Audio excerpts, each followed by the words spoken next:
শুভ দুপুর আমার সকল বন্ধু বান্ধবীকে। তো আজকে অনেকটা লেট হয়ে গেল ভিডিওটা আপলোড দিতে। আজকে দুপুরে আমি কী কী রান্না করেছি চলো দেখে যাক। প্রথমেই আছে ছোলার শাক, পালং শাক আর বেগুন দিয়ে ডালনা, আর রয়েছে মাছের ঝোল আর মাটির আলু দিয়ে চুনো মাছ দিয়ে ঝোল, আর আছে বড় মাছ আর ছোট মাছ দিয়ে ঝাল, আর আছে গরম গরম ভাত। তো সবার প্রথমে আমি এখানে ভাত বেড়ে নিয়েছি। আর একটা স্পেশাল জিনিস আছে, সেটা হচ্ছে আমাদের বাড়ির মান সিদ্ধ, আমাদের বাড়ির গাছের মান সিদ্ধ। তো এটা খেতে আমি ভীষণ পছন্দ করি। আর হ্যাঁ বন্ধুরা, আজকে অনেক দিন পর তোমাদের দাদাভাই আমার জন্য রান্না বান্না করেছে। সত্যি আমি অনেক লাকি যে রান্না করে বউকে খাওয়াই এমন বর পেয়েছি। তো এদিকে দেখো, এটা হচ্ছে রুই মাছের পেটি আর চুনো মাছ দিয়ে তেল ঝাল। এটা আমার বর খুব ভালোবাসে। মাছগুলো ছোটো ছোটো করে কেটে নিয়ে তারপরে করে। রেসিপিটা অন্য একদিন শেয়ার করবো। আর এটা হচ্ছে সেই হরিণ আলুর তরকারি, হরিণ আলু আর মাছ দিয়ে। আমার তো খুব ভালো লাগে। তো যাই হোক, মোটামুটি ভাত এখানে বেড়ে নেওয়া হয়েছে। দুপুরের জন্য দুজনের জন্যই ভাত বেড়ে নিয়েছি।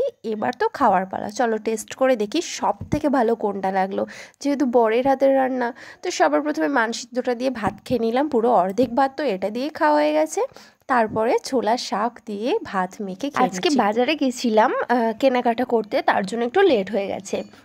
আর এই যে এটা দেখছো, এটা না খুবই টেস্টি। আমার বর তো শুধু এটা দিয়ে একতলা ভাত নিমেষেই শেষ করে দেবে। আমারও খুব ভাল লাগে। সত্যি কথা, বড় মাছ আর ছোটো মাছ দিয়ে এত সুন্দর যে একটা রান্না হয়, যা বলে তোমাদেরকে বোঝাতে পারবো না। এর মধ্যে কিন্তু একটু তেলের পরিমাণটা বেশি লাগে। তো দেখো, আমি তো নিয়েছি, আবার বরের পাত থেকে তুলে আবার নিচ্ছি। ভীষণ রকমের টেস্ট হয়। এর মধ্যে কোনো কিছু না, লবণ, হলুদ, লঙ্কা আর সরিষার তেল দিয়ে মাছটাকে ছোটো ছোটো কুচি করে নিয়ে ভালো করে মাখিয়ে একটু জল দিয়ে কড়াইয়ে বসিয়ে দিতে হবে ঢাকা চাপা দিয়ে, তাহলে একদম রেডি হয়ে যাবে। আর কী যে স্বাদ, সত্যি কথা বলতে আমার এখনও জিভ দিয়ে জল পড়ছে।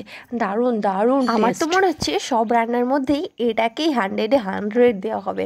তো যাই হোক, তারপরে মাটির আলু দিয়ে চুনো মাছটা একবার টেস্ট করে দেখি এটা কেমন হয়েছে। অনেকটাই তরকারি করেছি, তো ও করেছে। তো যাই হোক, এই রান্নাটা এখন খেয়ে আবার দুপুরেও থেকে যাবে। আর যেহেতু অনেক কয় রকমের রান্নাবান্না হয়েছে, তো সমস্তটা খেয়ে শেষ করতে পারবো না একেবারে। তো ভাত দিয়ে মেখে খেয়ে নিচ্ছি। সত্যি কথা, মাটির আলুটা আমার খুব ভালো লাগে। আর লাল আলু যেহেতু, আর আমরা কষ্ট করে আমি আর আমার বাবা তুলেছিলাম, সে ভিডিওটা তোমাদের সঙ্গে শেয়ার করেছি। তো এটা দিয়ে ভাত খেয়ে নিলাম। এটাও ভালো লাগছে, মানে সব রান্নাগুলোই একদম সুন্দর হয়েছে। কোনটা যে আমি সব থেকে বেশি ভালো বলবো বুঝে পাচ্ছি না।